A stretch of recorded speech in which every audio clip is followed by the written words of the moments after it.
Welcome to RGBA, Colorful Tech News and Reviews. This is episode 64. My name is Alexandre Vallière-Lagacé, and I'm joined by my co-host, Tyler Ménard.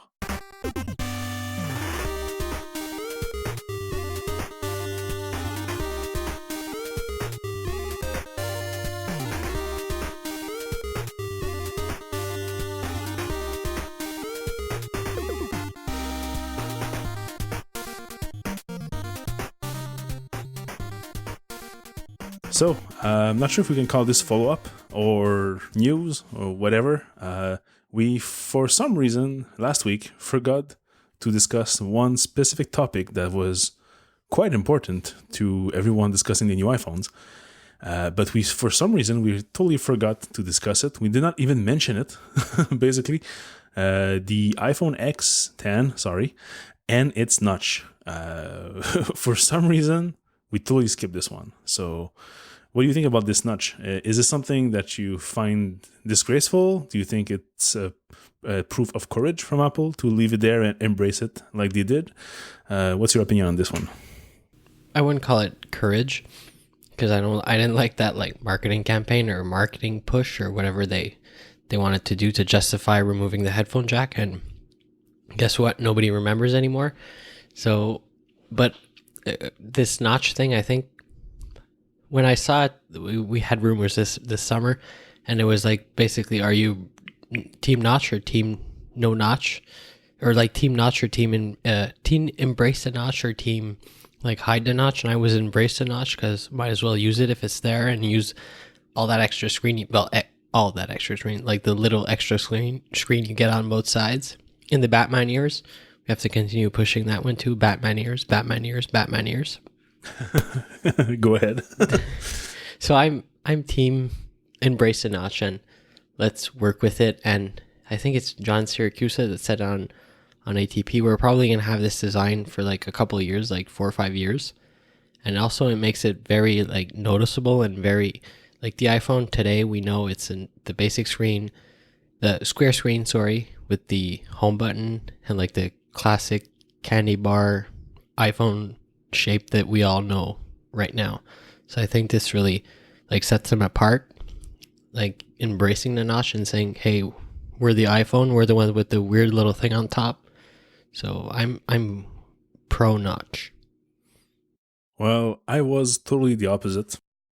When I saw the leaks and the rumors and everything during the summer, I could not understand why Apple would let all those little ears appear on both sides. And now that we know that we have to pull the ears to get some functions, it's even more, in air quotes, embraced. They actually use it for some reason. And even weirdly, in their intro video, when they were playing video, they were playing it full screen, like you would do right now if you double tap your screen while you're playing some video. So that felt very weird when it got announced. But since I kind of came around to it, the main reason for me to switch my opinion about this one is, like you said, the iconography, the visual statement that placed an iPhone apart from the rest of the industry when it came out in 2007 was this rectangular shape with rounded corners and this little dot for the home button. And that thing basically became an icon, almost like a branding logo for anything iPhone related. And nowadays, they're all the same. Every iPhone, every smartphone on the market basically has a screen and some kind of button below, be it a wider button like the Galaxy phones or some kind of a different size button for the HTC or whatever. But they all have the same screen, button, and kind of a round rect shape. So now Apple embracing the notch really makes sense, especially this year where we started to see different design and Apple wanted to position himself as, here's our new icon. Here's the thing that will define the iPhone from now on. And I'm pretty sure next year they will all have the same technology. So the iPhone 9 and the iPhone XI will all have this notch thing and kind of makes sense. Now, am I happy that we have some kind of a black bar on top, which look even weirder when you use the phone in landscape? I'm not super happy about that right now. Basically, because it's still not clear exactly how to handle this. There's a bunch of guidelines for developers, but we haven't really seen it live. We've seen people play with the simulators. We've seen jokes of people scrolling through table views and seeing all the table view elements move to the left, to the right when they go, they pass by the notch. So all those little jokes were all very funny, but still, it's unclear the way to really assume the notch and properly manage it. But still, I'm now in this camp where the notch is there. Let's embrace it. Let's use the screen on both sides to display some information. I really hope that apps embrace it also. And like some of them already did in their little demos that they shared on Twitter. Basically, their background, like Carrot Weather, for example, basically prolonged their background up to the top on both sides of the notch. So that makes sense for me. I think it's people have been saying also that using it in person is a lot less. You don't see the notch as much as we see it like in marketing pictures and all that. So we might see a big difference when we actually use it in person. Yeah, think about any device that you use right now. Uh, there's at least one feature, one thing that is irritating or that is bugging you. And of course, if you are being asked, is this device perfect? You'll quickly say, no, no, no, there's this thing that really is bugging me like crazy. But when you're using that thing, that device, you don't think about it every damn second. So it will be the same thing with the notch. First glance, like, ooh, there's a notch. Then, okay, you learn to swipe down, you learn to pull the ears. Okay, fine. This does this. Batman ears, yeah. But after a couple of days, you'll totally forget about the situation. Like the headphone jacks that we totally forgot, except when you need to charge your phone and listen to something at the same time, and you're in bed and you want to use your AirPods, then you're kind of screwed. So yeah, embrace the notch. It's gonna be fine. Oh yeah, it's always fine. We It's gonna be manage. fine. As a species, we evolve and we adapt. So we'll adapt. So moving on to other devices, the iPhone 8 and 8 Plus finally got the reviews. This was early last week. So we started to see reviews trickling down from the usual suspects. Any comment on those reviews? I didn't read any. Yeah, I glanced on those. I was surprised, I was surprised first by the amount of positivity regarding the device. I was really wondering if we were going to have like here's the bad product and then here's the good product with the two different release dates. And the more I think about it, the better this is. People can now buy the iPhone 8 and 8 Plus. They're in stock. I've got colleagues at work who got them, and they did not like wake up in the middle of the night to pre-order them. So they were probably ordered the next day, and they got it the day one. So that's pretty nice. And the thing that I was the most surprised, well, I say surprised, but every damn year I'm surprised by the performance of the A chip. So in this year was once again, this chip is so much powerful than whatever we had before. And even if you compare it with the high-end Samsung phones, the Note 8, this thing like squashes it, like has a little bug. It's crazy. It goes like almost twice as fast, I think, in single core and dual core and multi core. Sorry, and the A11 Bionic chip is even faster than the 2017 MacBook Pro. So just taking performance, like just raw computational power of the A11 Bionic chip in single thread mode, which is what your computer is doing most of the time, unless you're crunching like a big Final Cut export or something. The phone in your phone, the CPU in your phone, powered by a small tiny battery, is going faster than your computer plugged in the wall with 60 watts of power being drained by it. I just like can't believe it. It's still like mind-boggling for me that a computer released this year is being beaten to death by a mobile chip like released like 5 months later. That's wow. Yeah, everybody's been copying the Tom's Guide review of the iPhone 8. It's the title that goes iPhone 8 is the world's fastest phone, and parentheses it says it's not even close. Yeah. Like real world tests, if you want, like video editing, time needed to export a 2-minute 4K video clip, shorter is better. And then they have this pie chart with the iPhone 8 is just like 4 times faster than the S8 Plus and Note 8. But it's interesting, but it's just stats. Like Geekbench, it's just stats. And the thing is that with iPhones, it's been years since you actually saw like your OS being slowed down by a not powerful enough hardware. So you don't see that happening every day. Like the phones are fast enough that they already go full speed, 60 frames per second in their animations and transition and fade in, fade out, or whatever. So you don't see it there. People that are actually using the phones for more than just like scrolling Facebook and sending Instagrams or snaps, they're the ones that are going to really realize that, okay, I knew when I was using my iPhone 7 and I was doing this iMovie export, I would have to leave my phone on the desk and then make a coffee and come back, and hopefully my export will be done.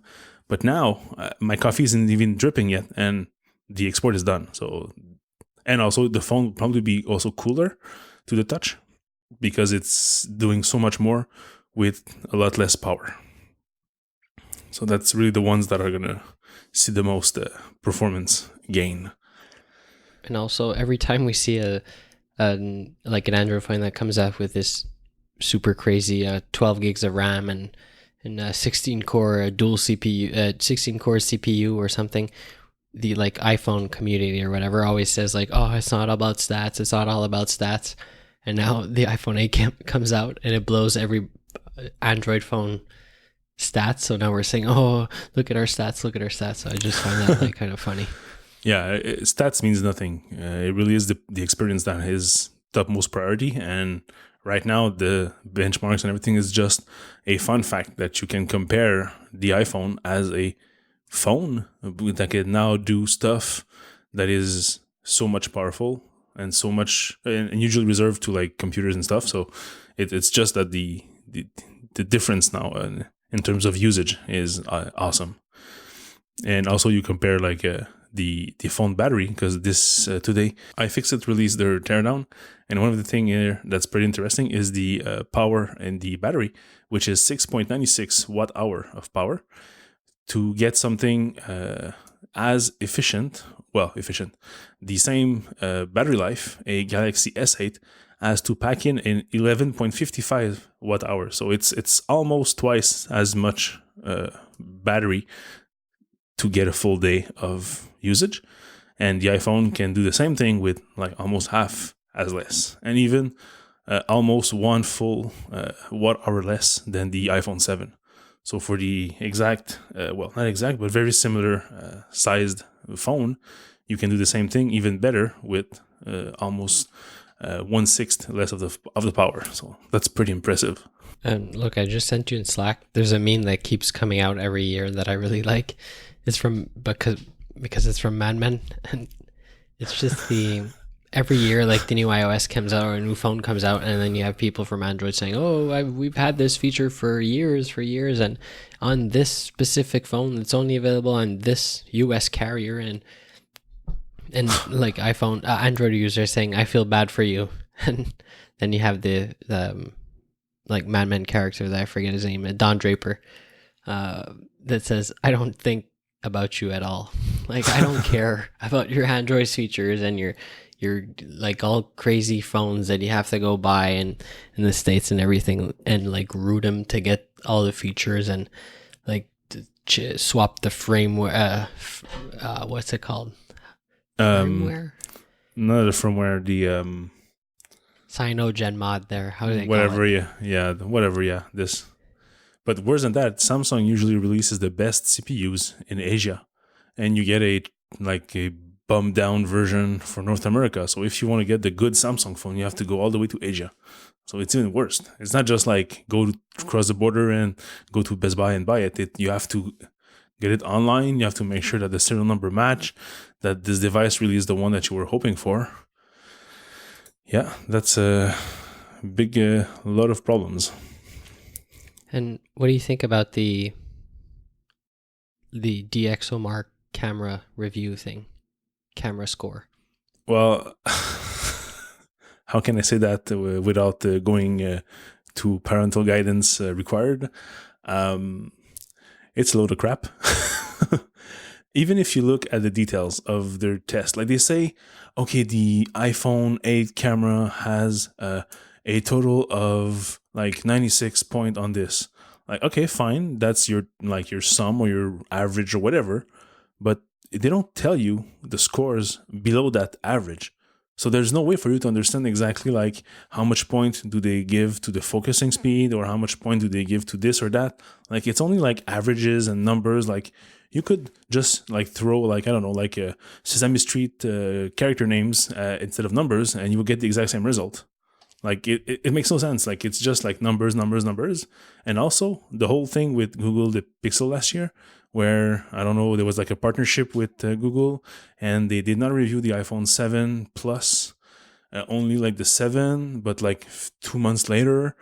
And while that was the case, the Pixel had the first place, but like, okay, that's nice. But now that the iPhone is released, like review it.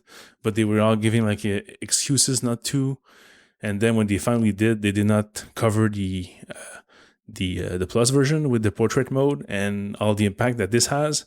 So no, it's a big load of crap. And like DxOMark, I really love those guys. When I was comparing lenses for classic DSLR cameras, but for mobile phones, this is just like total. See, I said it. I thought you censored yourself out, but I'm going to have to take that out in the edit. Well, I really tried hard, but you know, bullshit is. Okay, anything else about the phones? General design seems to be appreciated. Yeah, because you saw it at work, right? Yep, yeah, it was a black one, so it was not as nice to look at as the new pinkish, like copper tone ones. But yeah, it was all black, so pretty great looking. Halfway between the old black and the jet black, so it's a good in between texture if you want and look. So that I really like it. That confirms like if I have to buy an iPhone tomorrow morning, this would be the color I get. That's perfect. I like the back. It's good to have like glasses in your hand again because that's the best looking design I loved for the iPhone 4 and 4S. So going back to this is pretty good. The rest is like so similar that it's hard to basically like give out details about the feeling, but everybody seems to love the camera. The camera seems to be much better. The performance is great. Well, not that the 7 was not. It's still an amazing phone. But yeah, if you want to buy a good phone this year, this is the one to get for now. Unless you don't really want to shell like $1,500 Canadian to get the big iPhone 10. But I'm not. There's no deception for going for this iPhone 8 or 8 Plus. They are solid phones for this year and still highly recommended by me if you want to get an iPhone. You don't need to wait for the 10, especially if you look at the price and you say, "Ooh, that's the price of a computer." But yeah, it's about that. So, and how's the like on the back, the transition between glass and like the side there, the aluminum or whatever? Well, you don't feel it, so it's clean. Yeah, it's pretty clean. I've only handled it for a few seconds, so I cannot really report on like full usage. But nothing came out when handling it. There was no seams that were visible to my fingers when I was going from glass to stainless steel. But yeah, it's it's Apple, so they know their thing about design and making stuff fit and finish perfectly together and align also like speaker holes and ports and stuff. So it's always nice looking. Does it feel as grippy as the jet black? Yes, very close. Not as much, I would say. The jet black is pretty special because it's clean and it's shiny, but it's weird to explain. But it's grippy. It's still grippier than glass. So I was yeah, talking to someone that has 7 in black, just like black, and yeah. he thought he didn't get the jet black because he thought it was plastic. Well, plastic is really that cold to the touch, and Yeah. also you feel that it's metal. It's like holding like a piece of polished metal, I could say like you have like a big, I don't know, like a pendulum from an old clock that is made of massive uh, piece of metal that is all Okay, polished. easy, Johnny. So yeah, let's Get stop out with of the all white room. Come back to me, Alex. aluminum. Aluminum. Aluminum.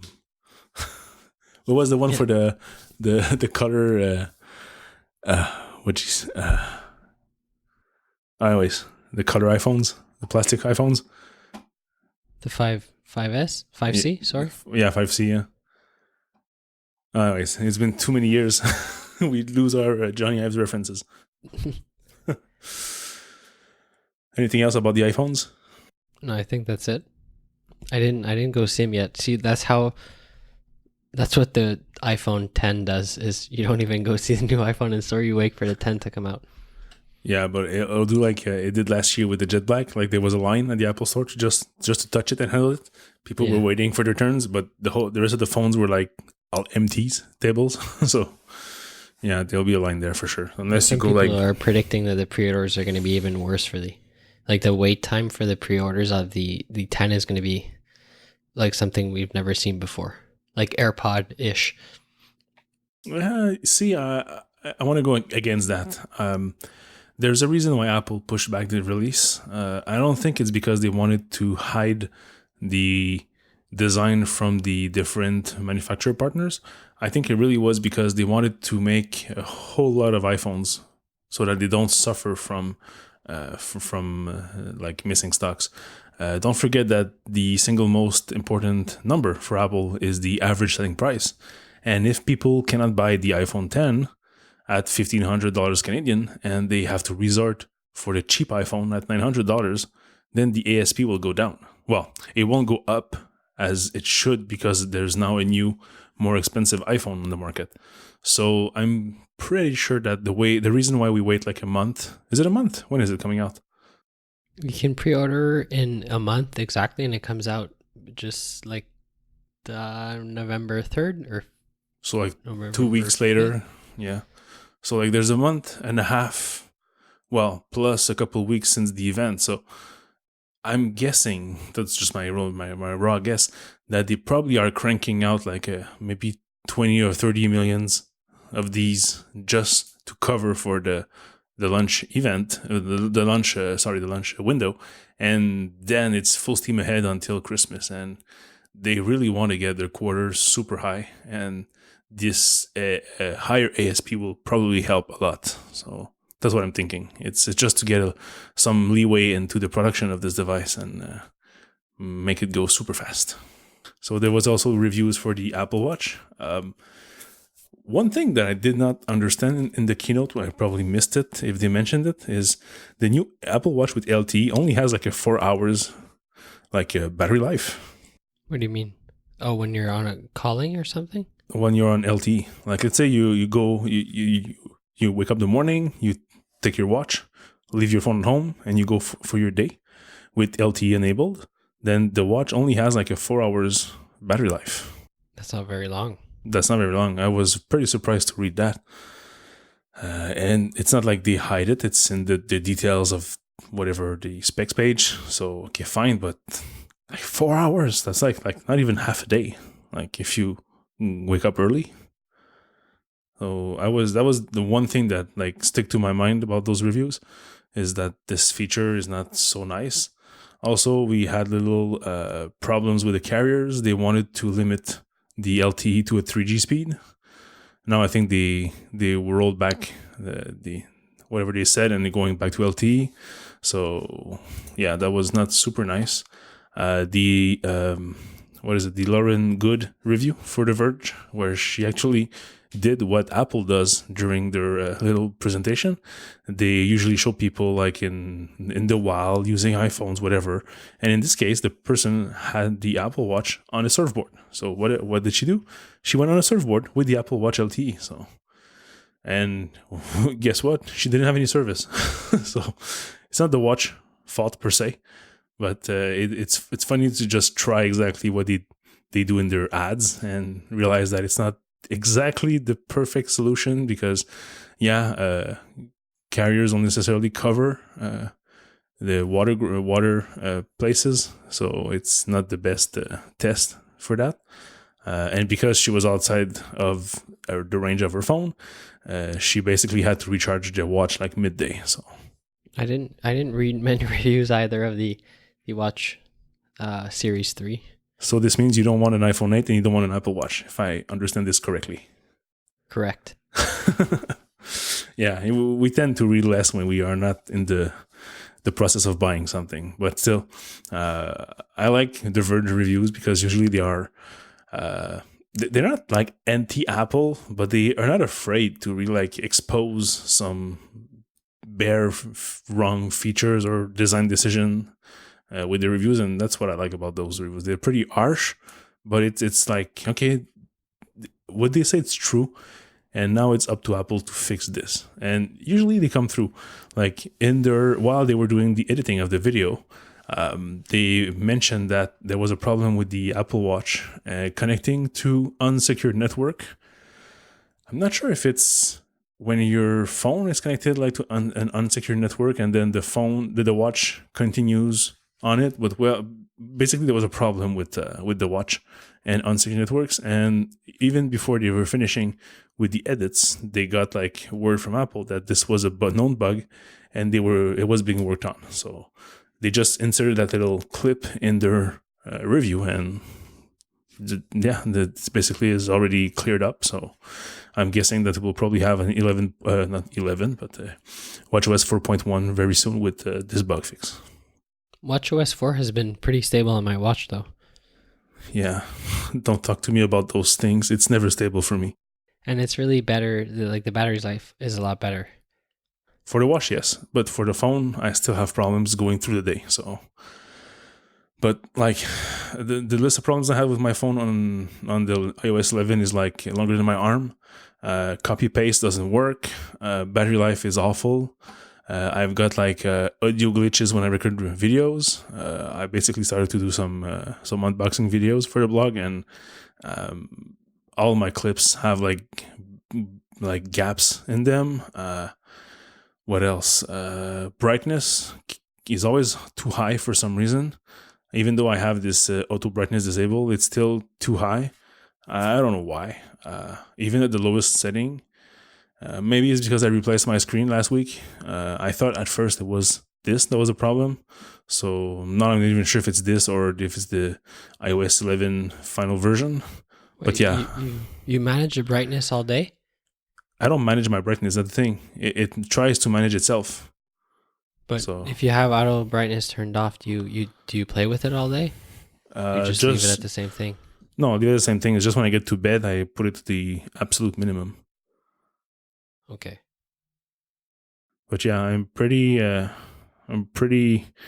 ready to do a full flush of my phone and start fresh. The only situation I have is with the watch. Do I scrap my data and start fresh also? Is there a way for me? Do you really consult that data?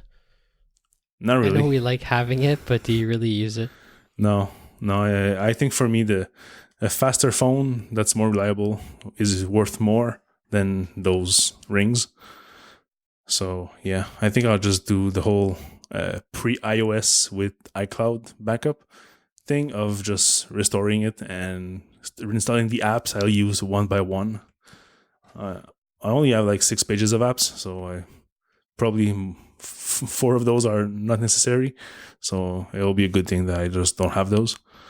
But yeah, for me it's been a real nightmare. And yeah, I know it's a weird thing to say when you have an iPhone 7 Plus in your hands, but still, it's unreliable, and I really hate it. Anything else that's Really, more positive? I really like the new stuff they have in the activity app, like the heart rate monitor.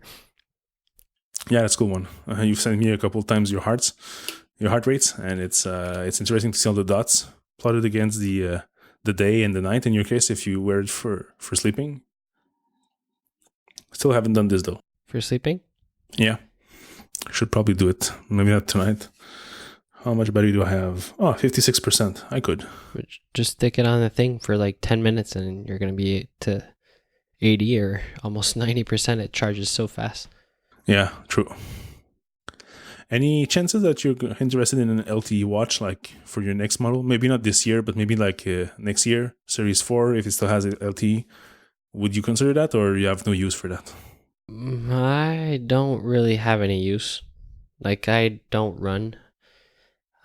The only reason not the only reason, but one of the main reason I see like this as a useful thing is for people that do like a lot of outdoor activities that don't necessarily, or they can't necessarily like bring their phones with them, like people that go hiking maybe, or like action sports, I guess. But even then, like high impact sports, I don't want to wear the watch because I don't want to break it. But Yeah. like it, I can see like at me, like if for me personally, like using it. Say I have kids one day, and I could wear my watch at hockey instead of bringing my phone on the bench and then looking at my phone every single shift to see if like the daycare called me or something. I could just wear my watch, but I'd be really scared of breaking it. Will you really leave your phone at home? You're still gonna bring your phone with you. No, but my phone is in the room. Ah, in the room, yeah. Yeah, True. True. because I'd really like to wear my watch when I play hockey because the rings, man.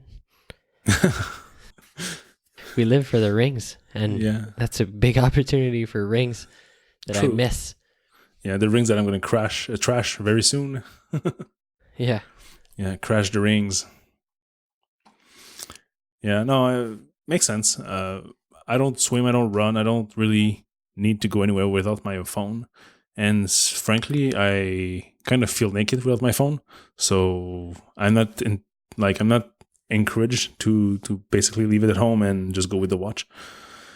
It's big, it's in my pocket, but it's my pocket like every day from morning to night. So I don't even like notice it. The only time where I really notice it when I have like tighter jeans and I have to like bend down and then I can feel the the like the iPhone phone go. bending, or No, it doesn't bend. It's still super strong. it's It's still under pressure, but like yeah, under pressure in my pocket, but like going like in my tie.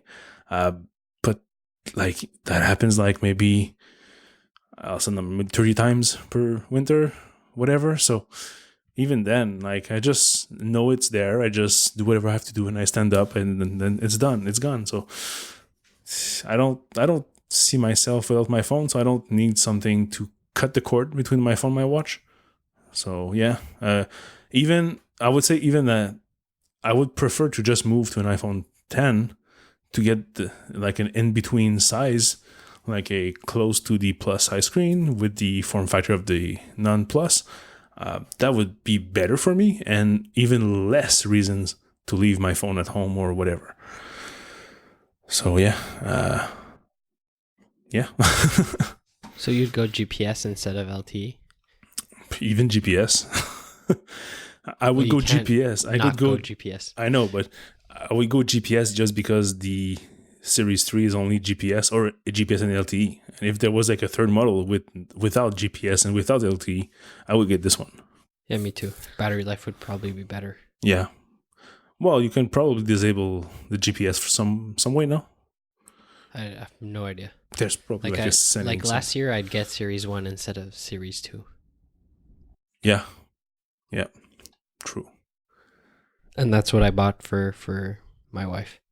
Yeah. It's much better. I've tried the, when you're with a friend who has a different version and you say, okay, let's do this, let's do that, let's check this, and you just tap your screen like next to your friend and you see how fast this Series 1 is, and that's just plain sad. It's so fast.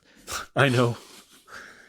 Oh, geez. It makes you wonder why they released the Series 0 like it is. it's way too underpowered for the tasks at hand. So moving on to the last device that we can review. Well, we can read reviews because none of us have it either. It's the Apple TV 4K. Once again, The Verge. Nali Patel did a very nice review of the device. Nothing much there.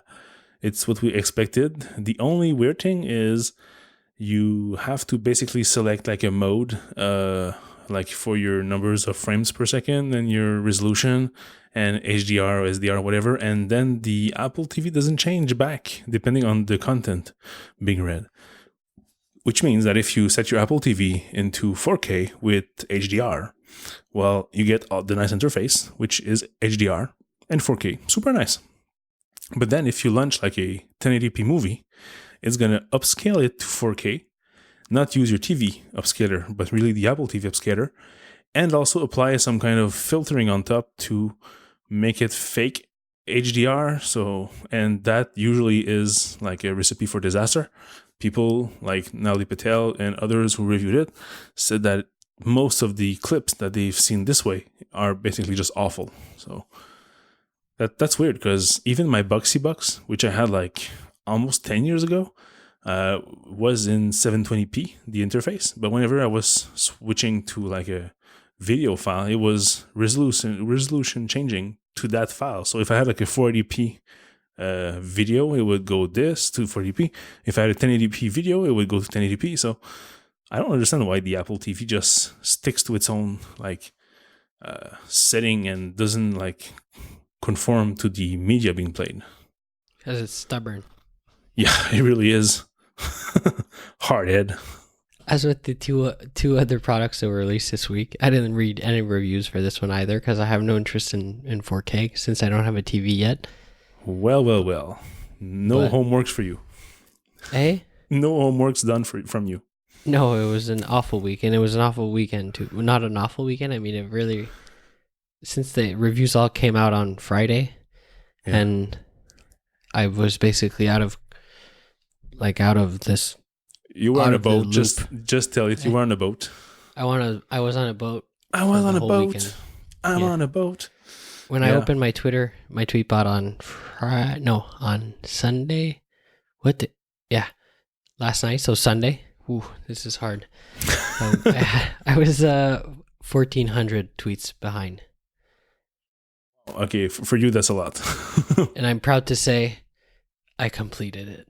Wow. Okay, you completionists. Yes.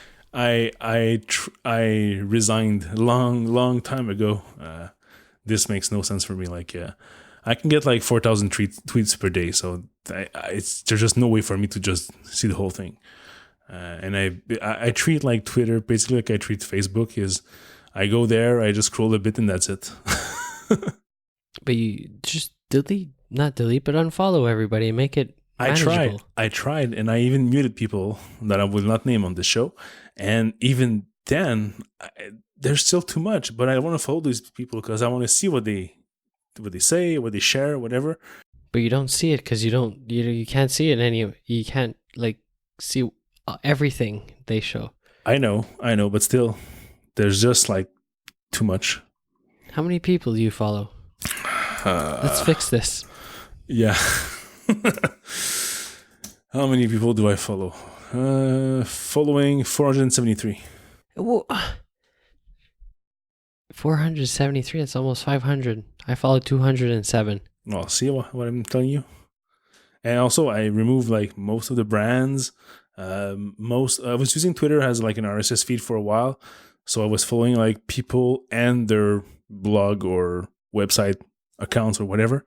But now I've cut down on these. I've got a few like humoristic not channels, but accounts I follow. But yeah, even then, it's hard.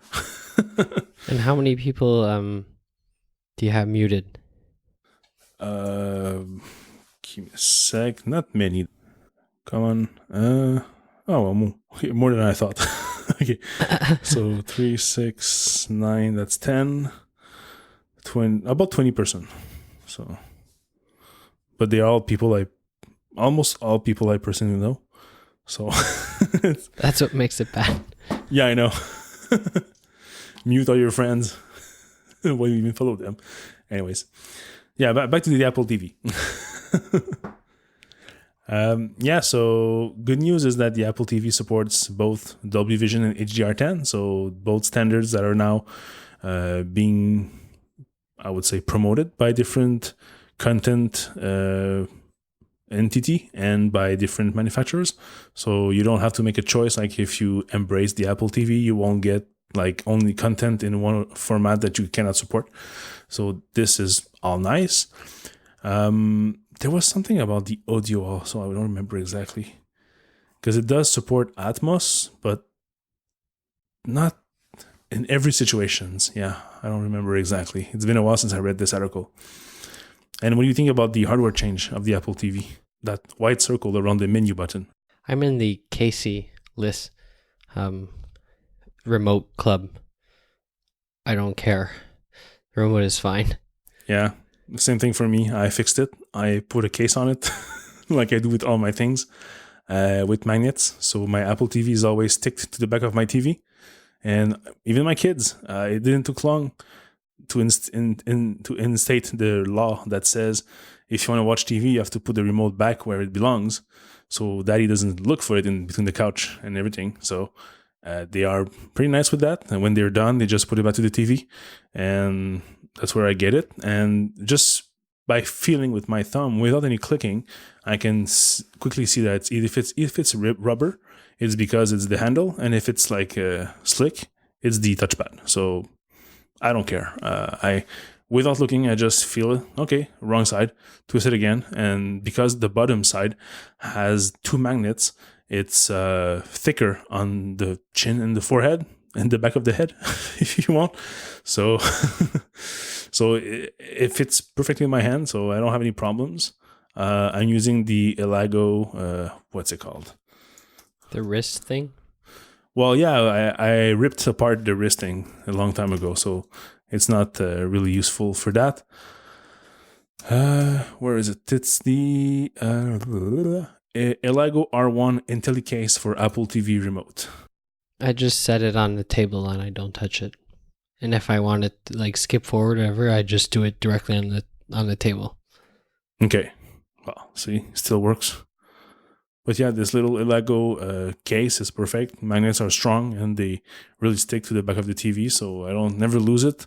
The shape is better, the grip is better, and also if we drop it, because we did drop it like maybe like 50 times, it will not break because it's still mostly made of glass. But in our case, it's so like rubbery that it's not even dangerous. So perfect thing for kids also. So last week, last week, yeah. Last week, yeah, I finally was able to meet up with you and show you a product that you've been wanting to try for many years. Well, many years is a stretch. Well, it's 2012 boosted boards, no? I didn't know about it before watching all the Casey Neistat videos this winter. So 2015. So a couple months. Okay, couple months, all right. And also, this time was a lot better than last time you wanted to show me the juice board where when you arrived with the flat, no more battery in it. Yeah, that was fun. Yeah, wait for me, I'll show you the board, and I just got to you and there was no more battery in the board. So that was I didn't even wait for you. I just left. Yeah. And you texted me like I'm 10 minutes out, but the board is dead. So I was like, okay, bye. I'm going to work. Like I didn't want to see you. I just wanted to see the board. Oh, I'm pretty used to that. So it's okay. I get that. I get that often. Yeah. Yeah. So this last week we met, and my like quick review is it's just too fast. I wasn't used to it. It's just too fast. So yeah, we're discussing about the boosted board, dual. Basically, that's the Casey Neistat promoted many times electric longboard. So it's a longboard made from a bamboo deck that is super flexible with a battery that can reach 30 to 35 kilometers per hour and last about 8 to 10 kilometers in range. And this is powered by a dual set of like strap motors. Yeah, but belt motors, yeah. So they're pretty powerful, and the good thing is that since this board is quite good quality, you have like a 3 modes, so you can like have beginner, then eco, and then the pro mode. And I realized like just end of last week that I thought it was a dual plus because they don't make the single belt system anymore. It's always dual or dual plus, and the plus one only has like more power for some reason. And I thought that's what I had, but no, it's the dual regular. So it's not even the fastest. You can get like a model that's $200 more, and that's even faster. So yeah, basically, I met up with Tyler, and he was able to try it around, go on a not too busy street up and down. And I've been riding it to work for 2 weeks, morning and evening. So pretty Do you nice. still have it? Yeah, I still have it, but now I have another board. I got a Windboard GT M8 2.0, which is kind of a penny nickel size board. So it's a 28-inch in length, so it's pretty short. Super rigid, no flex there at all. The battery is inside the board directly, and it's hub motors like the Juice board, but less powerful.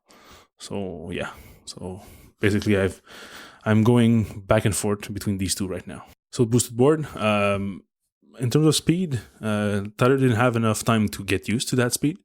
I would say the first day I got it, kind of like with the Juice board, I tried the beginner mode just to get a feel for it, and it only like took like 10 minutes, and then I said, "Oh no, f that shit, let me switch to a faster mode," because when you're stable, and like we both do skateboard to go to work on our penny board, so we kind of already have like the balance, basics. yeah, the basics. And so it doesn't take long to just realize that you're scared, you're more afraid than you should, and just go one speed faster, much better. So Yeah, that's when you get hurt though. well, yes, Overconfidence. yes and no. It's not that overconfidence because we Yeah, I don't know we what don't you mean. wobble. We don't like, oh my god, I have to turn. What do I do? How do I stop? Like it, we are used to it. Like worst case, you just jump out and you just start running. So Run. yeah, so it's not that bad. So moving from like beginner to eco mode is pretty easy. That's that mode I used for maybe like a day. Then the next day I went to the pro mode, but I didn't like run full steam ahead like every time.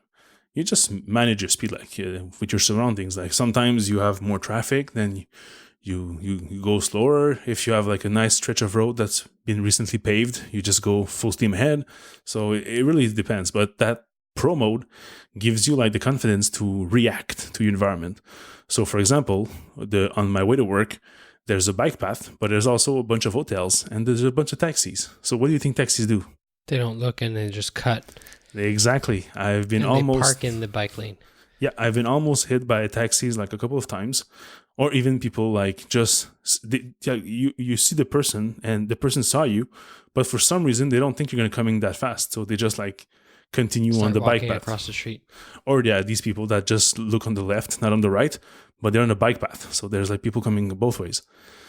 So yeah, this pro mode gives you the react speed that you need to, well, not quickly because you still have to manage your speed to stop, but still you can react and just slow down, or just like accelerate and just cut something or someone or some object. So that's much better. It's much. I have much more confidence when I'm on the pro mode, because when I go back, because I tried going back to the eco mode because I forgot to charge it one day, and I was not sure if I could make it home.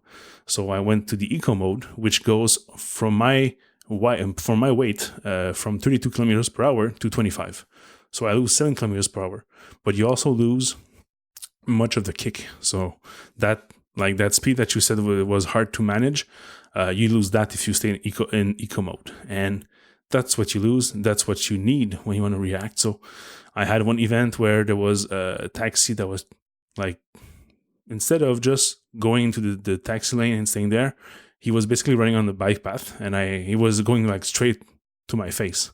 So I had to go in the street and like zigzag between the cars. So, but I was on eco mode and just doing the turn and then like accelerating and then slowing down. Both actions are not as fast. So that's a problem. It also felt like unnatural since you don't have to push. And I don't know, maybe because when I push, that's when I get like That's what, like, I get my foot on the ground. That's when I like kind of Get your manage balance. how fast I'm going and Yeah. left or right. I don't know. It just felt like I was riding a snowboard on the street. Yeah. Well, yeah. But like everything, you get used to it. But yeah, I understand what you mean. Like, but also the change from a penny board to a longboard, that's also a big step. Yeah, that's what I was gonna say too. Like I've never ridden a longboard like this. All I've had was the basic skateboard to do tricks when I was a kid, and now this super tiny penny board. Yeah. This is like super small and like super how do I call it? Not like agile, but like nervous, so you can like switch between cars and buses and bikers, Yeah. and then just this felt like a big cruiser. Well, it is a big cruiser since it's a longboard. Just to give you an example, like Tyler's penny board is 22-inch long. So that's what, like, that's almost like 60 centimeters. And the boosted board has a 42-inch. That's 107 centimeters. So you go from almost single to double length. So it's totally different thing to manage. And also the flex, that's something that's you're not used to it. Your penny board is rigid, and this loaded board on the boosted board was pretty flexible. So that was also something different. Like every time I stop at a street light, basically like I just wobble like up and down just because you just remove a foot from for the board and then you just like flex. So that's a weird thing to get used to also. And also, what kind of range are you getting, like compared to what they advertise on the website? Okay, let me open the specs just to be sure I don't report bad stuff. I think they say 7 miles. Yeah, but those miles, I don't understand that. That's 11 kilometers. Well, I don't get that. Okay, so basically the boosted board has only one battery option for now, which is the standard range, and there's an extended battery coming out in December. So I don't know exactly what's the power this one's gonna have. But yeah, so let me pull the specs for the dual. So they say, 7 miles range. So my commute in the morning is exactly 8.4 miles. 8.4 kilometers. So I do about 4.2 to go to work and 4.2 to come back. So one day I went to work using the Pro mode. So in Pro mode, you have less range because you are a lot more reactive. So there's more power going to the wheels. So I was able to get to work, no problem. During the day, I did not charge the board. And when I came back, it said that I had about 50% left. So just to be on the safe side, I didn't want to go back home. And also some of my commute is going slightly uphill to go back. So I knew that I might need more than 50%. So I put it back into eco mode and I was able to get home. But like basically when I was in front of my lawn, like the battery just died on me. So it was exactly 8.4 kilometers. So that 11 kilometers you just mentioned, I did not get that. I know that for skateboards, stopping like for some time between runs also diminishes the battery because the battery is still hot, and that has some effect on the electrons or whatever. So that's also, if you just take your board and go for a full 8 kilometers straight, maybe you can get more than that.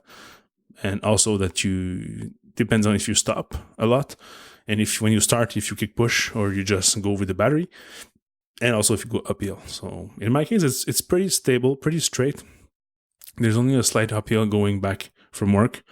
And when I get close to my house, it's a slight downhill in the evening. So in the morning, it's a slight uphill. So it's like, I would say it's pretty straight, but still. I weigh 115 pounds, 15 kilo, sorry. So that's like what, 260, 265. And I managed to get 253.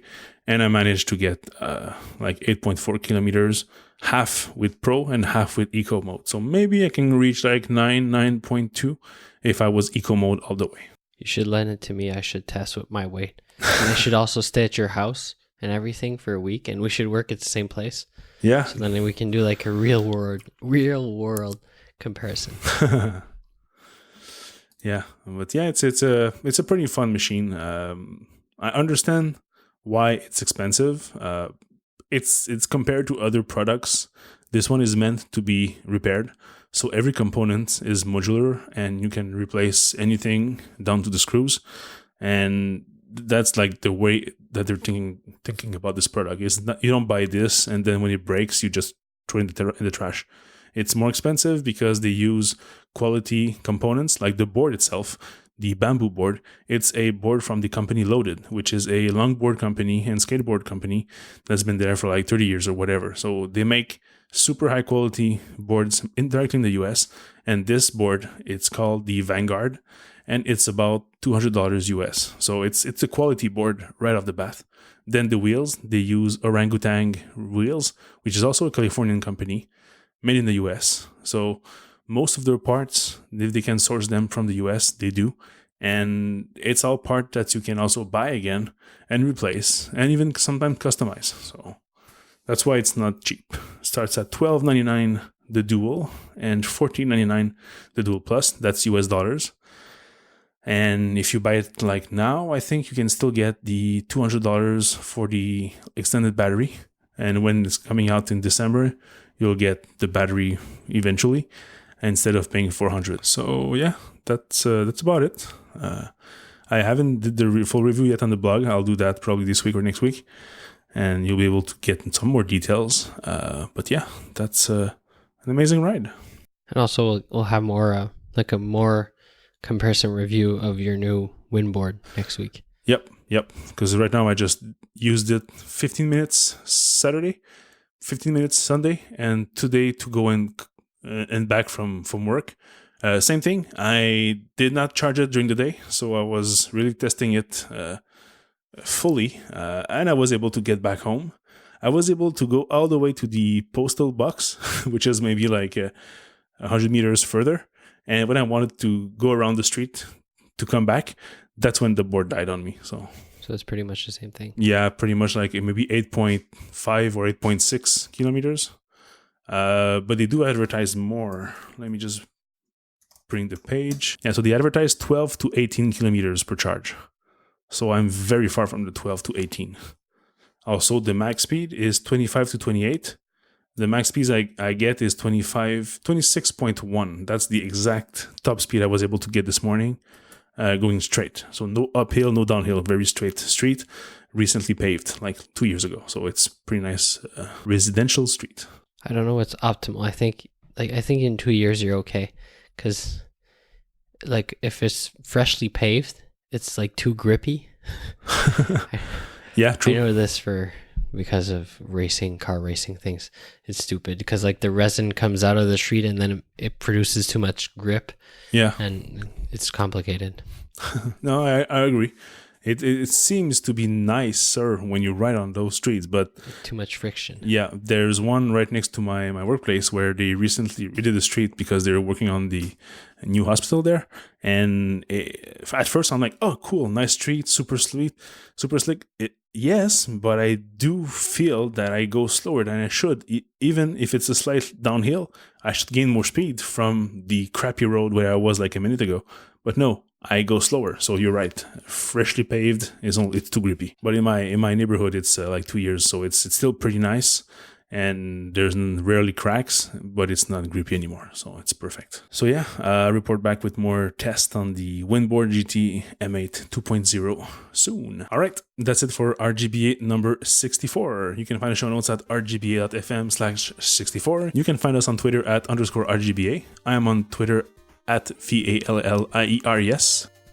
And I'm TYLERMENARD. Have a nice week.